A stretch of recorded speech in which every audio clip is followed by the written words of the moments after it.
Welcome to God is Open. I am your host, Christopher Fisher. Today we're going to be doing a podcast on omniscience. That's probably a good subject for an open theist podcast, right? Omniscience? Might be a little bit important to do a podcast on. Omniscience, all knowledge. When you, the listener, clicked on the link that said that this podcast is on omniscience, it's in the title, right? What did you know that you're going to be hearing a podcast about? You knew that you're going to be listening to a podcast on omniscience. You knew the future. It turns out that this is a pretty common experience, that people know the future. I know I'm going to go to work tomorrow. I know that it's going to be a very busy day tomorrow as I deal with all sorts of problems, that I'm putting out fires and stuff like that in a figurative sense. Like today, I knew what I was going to have for dinner. I knew that my kids would be excited to see me. I know all sorts of things. In fact, it'd be impossible for human beings to structure their life if they did not have overwhelming knowledge of future events, that reality conformed to our expectations of the future.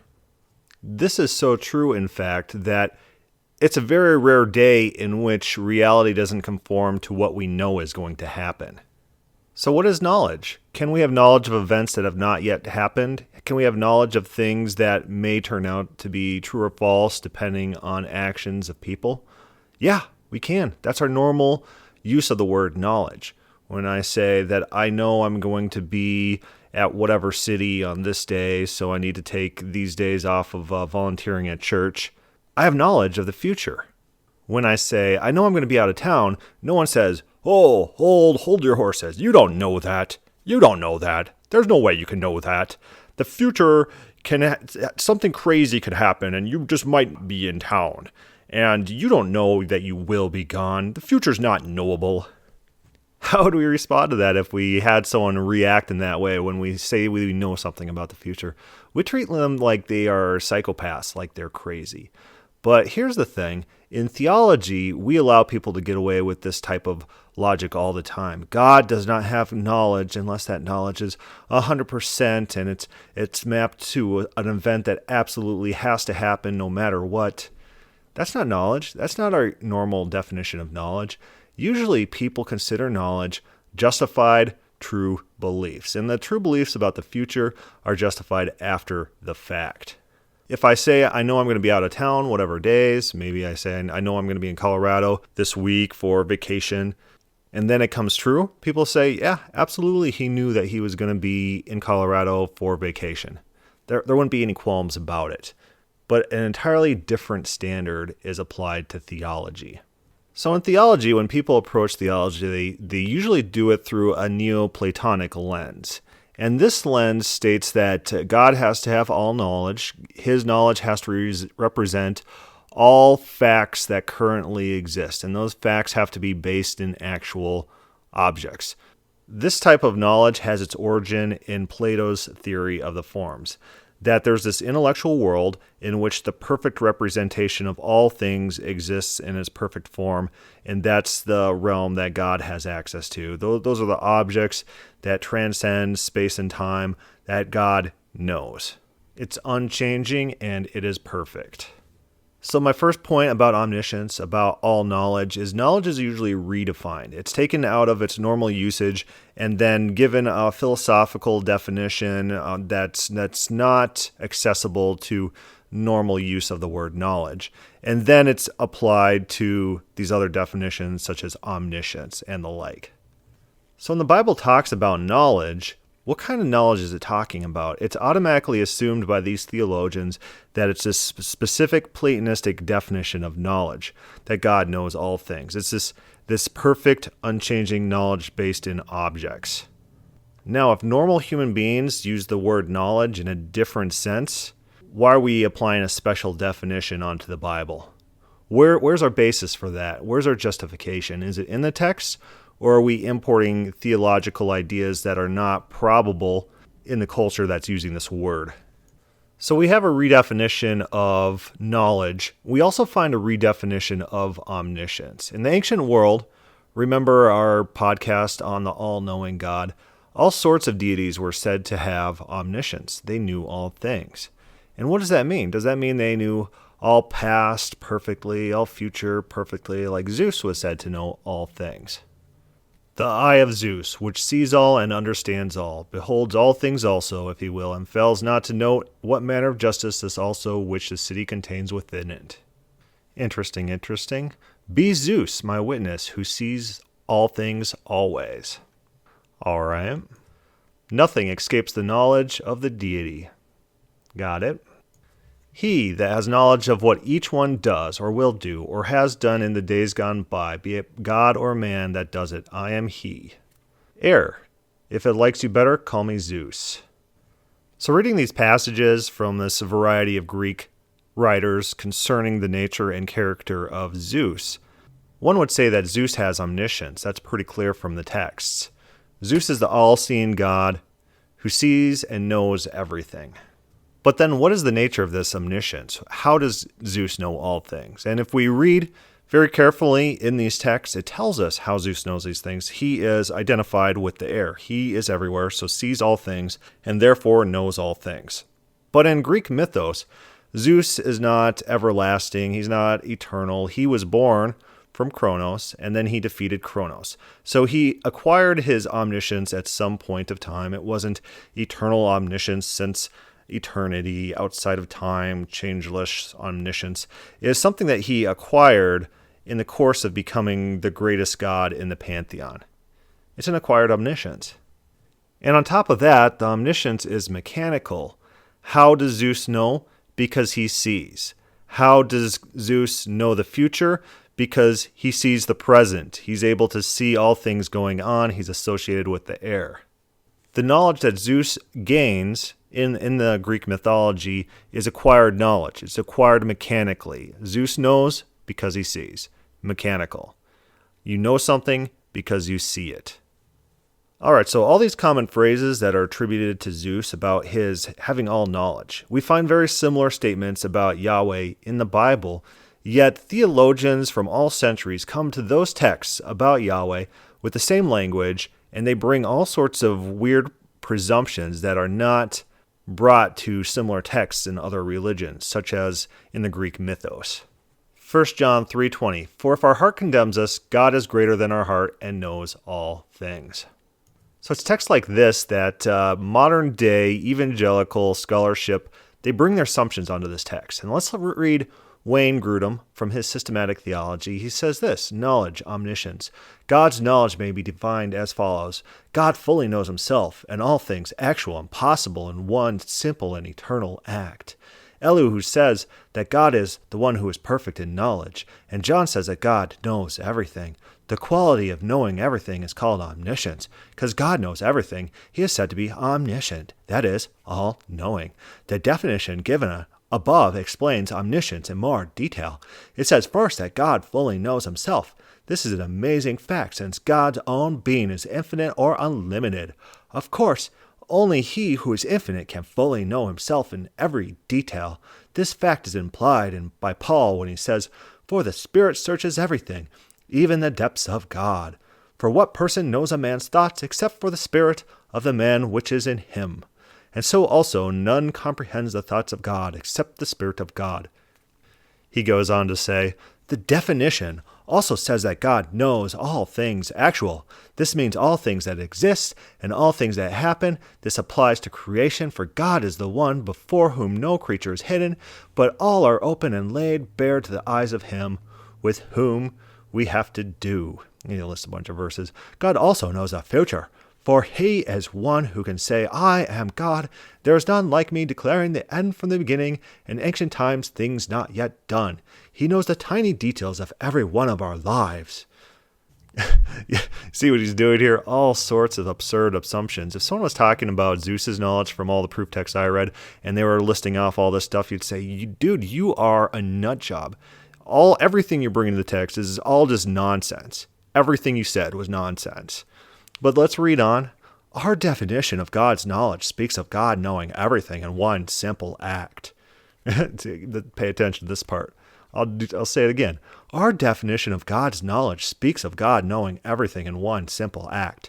Here again the word simple is used in the sense not divided into parts. This means that God is always fully aware of everything.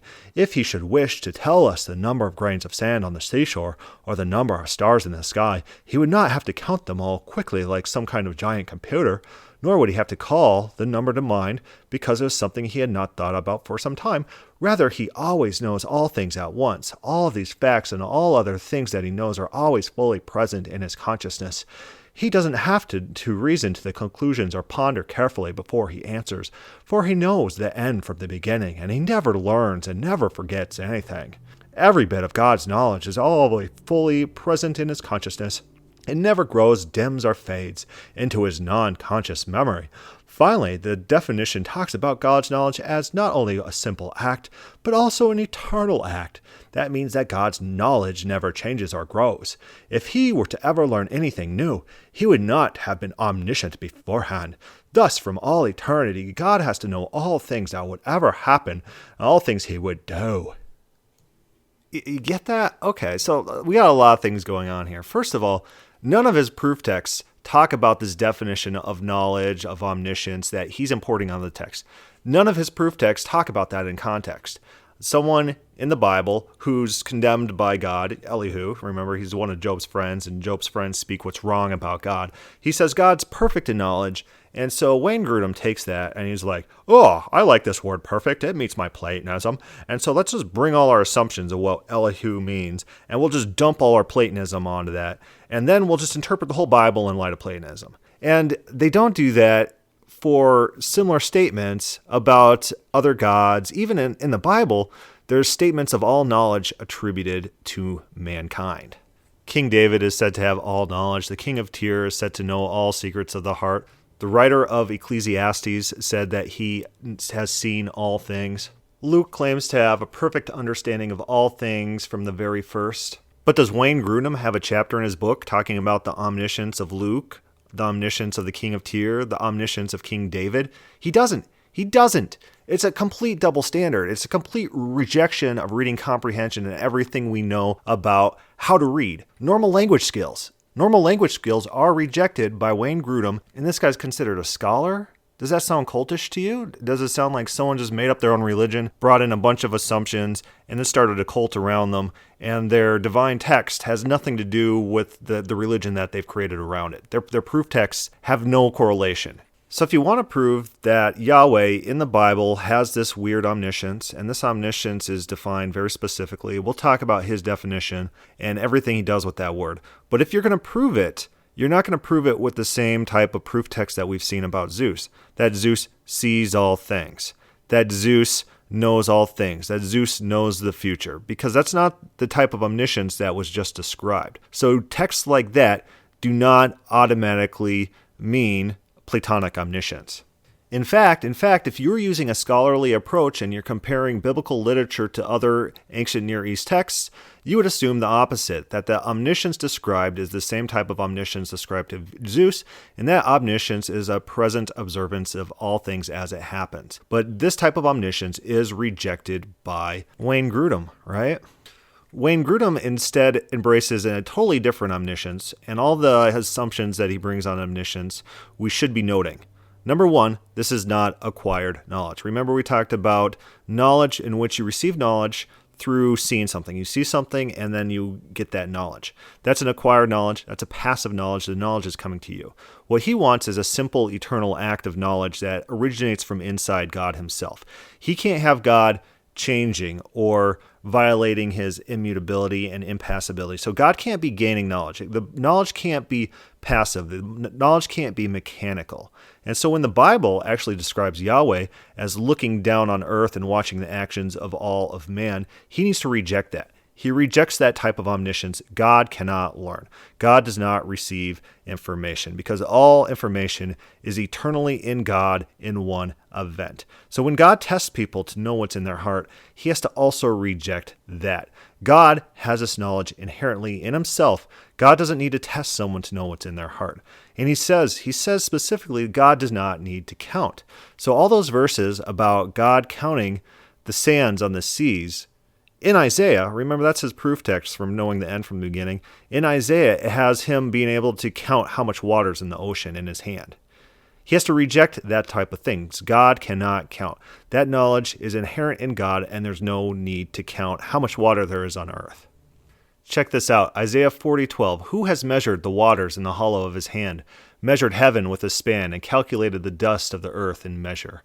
They say, well, definitely it's not Yahweh, because Yahweh has all information in his head eternally at the forefront.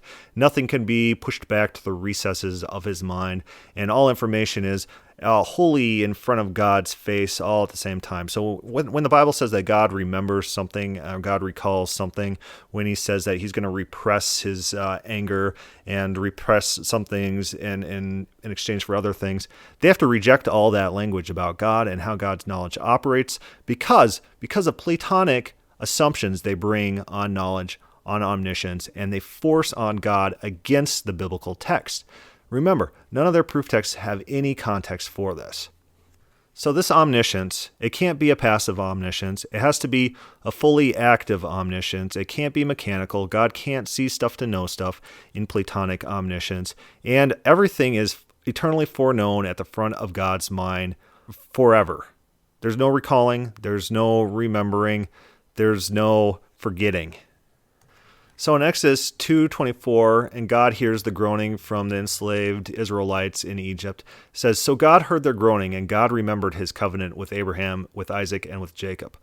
What the text reads is that there's a present action that spurred God to put at the forefront of his mind his covenant with Abraham, Isaac, and Jacob. Right? God's remembering it. God's calling it to the forefront of his mind. This type of knowledge is rejected with Platonic omniscience. Furthermore, Grundom claims about this omniscience that it's like an eternal omniscience. So let's take Zeus, for example. Zeus was born of Kronos. He didn't always know all things since all eternity. He wasn't timeless, anything stupid like that. And then he acquired this attribute of all knowledge. And let's build a scenario. This is a possibility. This is not something I believe, but let's just build it for the sake of argument.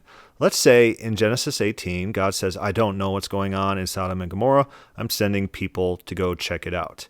It turns out Sodom and Gomorrah are very, very wicked, and God says to himself, all right, maybe I should have more active surveillance over the earth, and now I'm going to establish my omniscience on the earth, right? An acquired omniscience.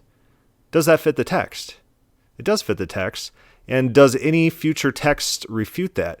When God says that he declares the end from the beginning, when it says that God knows all things, does that disclude the scenario that I just laid out, that God acquired omniscience at some point? Or even the scenario where God can choose whether to know all things or not? No, none of these proof texts are about God's eternal, immutable nature that he can't get rid of. In fact, in the incarnation of Jesus Christ, right? He withdraws this knowledge attribute and says that no one knows the end of times except for God the Father, not even his Son, Jesus. Right? That's what it says.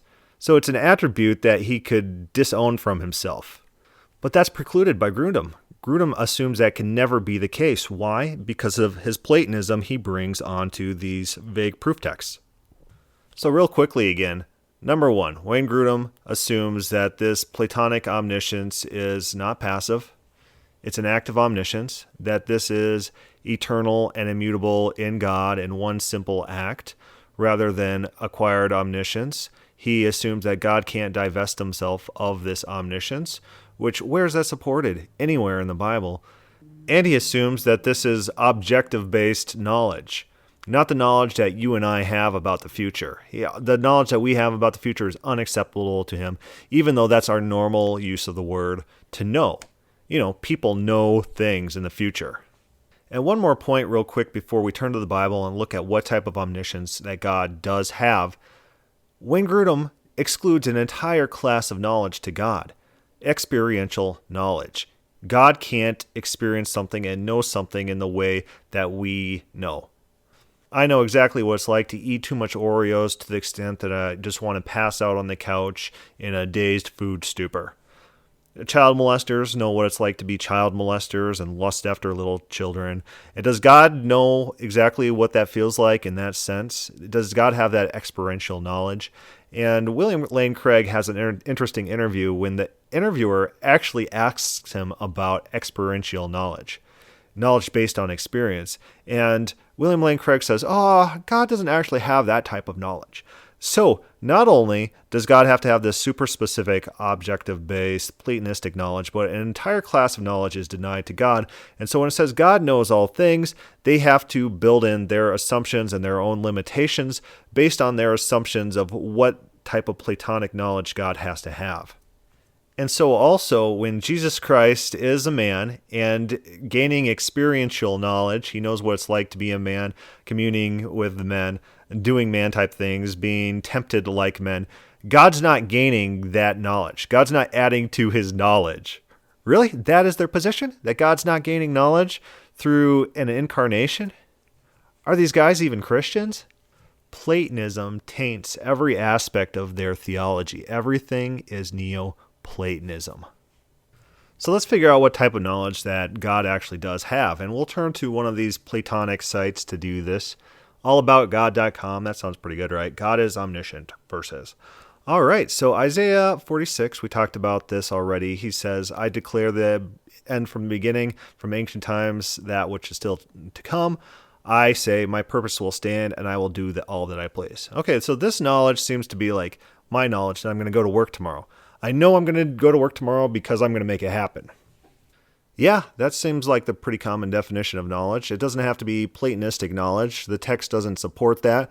In fact, the text doesn't say, I declare that from the beginning because I have all knowledge eternally in myself from all timelessness, and none of that nonsense. It's not Platonism being described here. It's God knows because he will do. Sounds to me like mechanical knowledge. It doesn't sound like inherent knowledge at all. Before a word is on my tongue, you know it completely, O Lord. Psalms 139:4. So this is personal knowledge. God knows David to such an extent that he could figure out what David is going to do before he does it. The other day, I was teasing my baby. I got this 1-year-old who's very super protective of my wife. And so what I'll do is I'll put my hand on my wife while the baby's cuddling with my wife. And the baby will just, she'll get all mad and she'll just try to rip my hand off my wife. And it's really funny. It's so funny to tease this baby. And so I'll just keep putting my hand on my wife and knowing, because I know my baby, because I know her personality, I know what she'll do. And it's going to be funny. She's going to freak out like, you're going to rip your hand off your own wife and I'm super protective of mommy. I know her. It's a relational knowledge. All right, so far we have a mechanical knowledge, God knows because he's going to do. We have a personal knowledge, God knows because he is familiar with how people act. The next quote is from Job 21:22, and contextually it's very interesting because Job's friends are the Calvinists. They think that everything happens for a reason, and he says, no, it doesn't. It doesn't all happen for a reason. You think you're going to teach God how to govern the universe? Things happen by happenstance. God's not involved in these things. Basically, he's saying, you guys can't teach God how to govern the world. And so, this is not God has all knowledge of all things perfectly from the beginning of time. That's not that proof text. That's not what's going on here. And to take it that way is to ignore what we know about contextual reading of verses. Might as well say King David knows all things, rather than contextualize the statement. Next proof text is, he determines the number of stars and calls them each by name. Great is our Lord and mighty in power. His understanding has no limits. Yeah. That might be a better proof text for omniscience if it had anything to do with knowledge. It doesn't. So God has in the Bible the attribute of being all-knowing. And in addition to this, he has the attribute of being crafty, clever, capable, able to understand and process information. Processing information is different than just having all information. Like, let's pretend there's an encyclopedia that exists with all information. It might have all information, but it doesn't know what to do with it. What this verse does is it talks about God's mental processing skills. Ancient Israel wasn't like modern Christians who try to conflate these attributes because they're thinking in Platonic categories. They weren't. God has all knowledge, and he has the cleverness, the craftiness, the understanding, the mental capability in order to process this information and make it useful and to do things. And this is funny. 1 Chronicles 28, and you, my son Solomon, acknowledge the God of your father and serve him with wholehearted devotion and a willing mind. For the Lord searches every heart and understands every desire and every thought. If you seek him, he will be found by you, but if you forsake him, he will reject you forever. So what is this saying? It's saying God acquires information by testing people. He knows the heart because he tests the heart. This is an acquired information. Absolutely contradicts everything that Wayne Grudem believes about God's knowledge. Here's another omniscience proof text from the same site. From heaven, the Lord looks down and sees all mankind. From his dwelling place, he watches all who live on earth. He who forms the hearts of all, who considers everything they do. Again, this is passive knowledge. This is knowledge that God gains from testing hearts. See, he says that he considers everything they do. He forms their hearts. He looks down and sees all mankind. This is a real-time gathering of information. This is not timeless immutability in which knowledge is a single act, always at the forefront of God's mind. Wayne Grudem, what religion are you? It doesn't sound like you believe in Yahweh of the Bible. It doesn't. You're not describing the omniscience that's found in the Bible. Instead, in the Bible, God's omniscience is relational. It's based in God's power. God can act and bring about what he wants to do.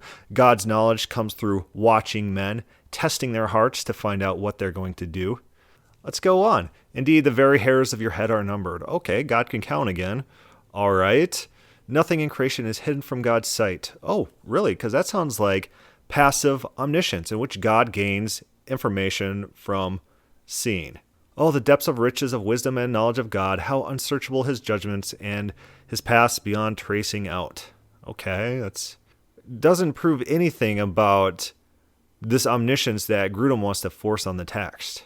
So basically, every single proof text that exists in the Bible for omniscience is describing a passive omniscience in which God watches the earth and gains the information.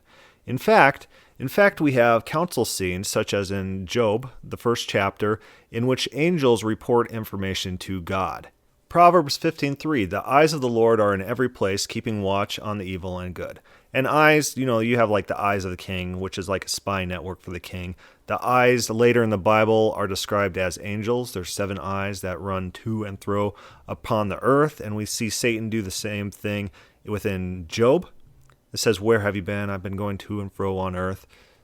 Noah found favor in the eyes of the Lord. I think these are angels. I think when the Bible uses this phrase, not always, but often it's referring to angels, God's messengers, God's spy network. But even if it's not, even if it's about God omnisciently watching everyone, Proverbs 15:3, the eyes of the Lord are in every place, keeping watch on the evil and the good. This is a present knowledge, a knowledge which God acquires.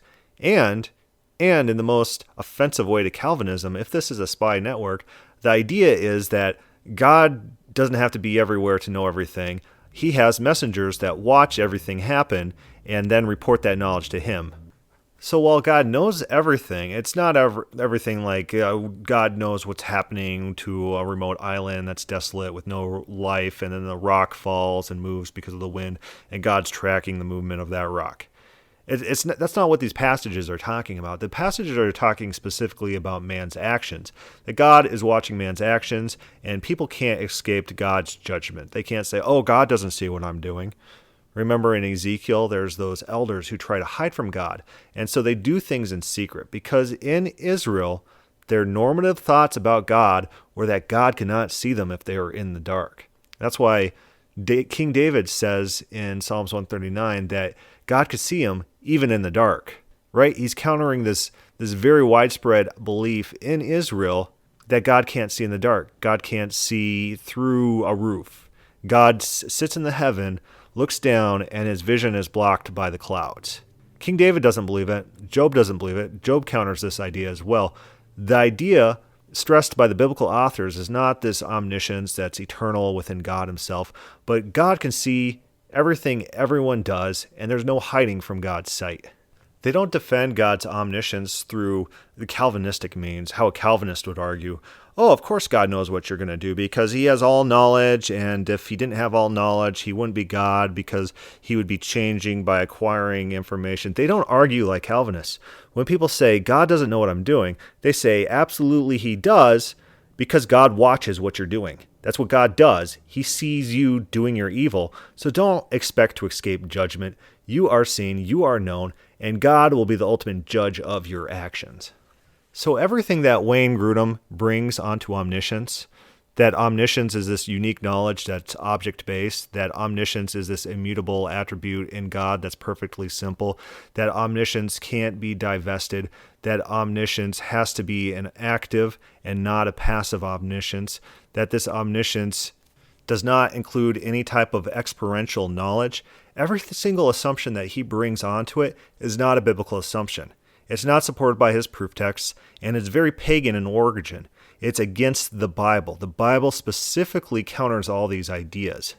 Explicitly, the Bible explicitly states how God gains his information. God knows because he does. God knows because he tests. God knows because he sees.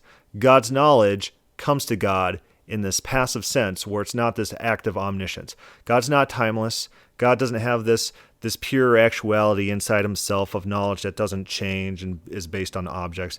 Nothing like that. God has same type of knowledge we have about the future. He knows because he's going to do. He knows because he knows people's characters. He knows because he knows how people are going to respond in certain circumstances. And sometimes those expectations are thwarted. He says, "Oh, Israel, I thought you would return to me, and you did not."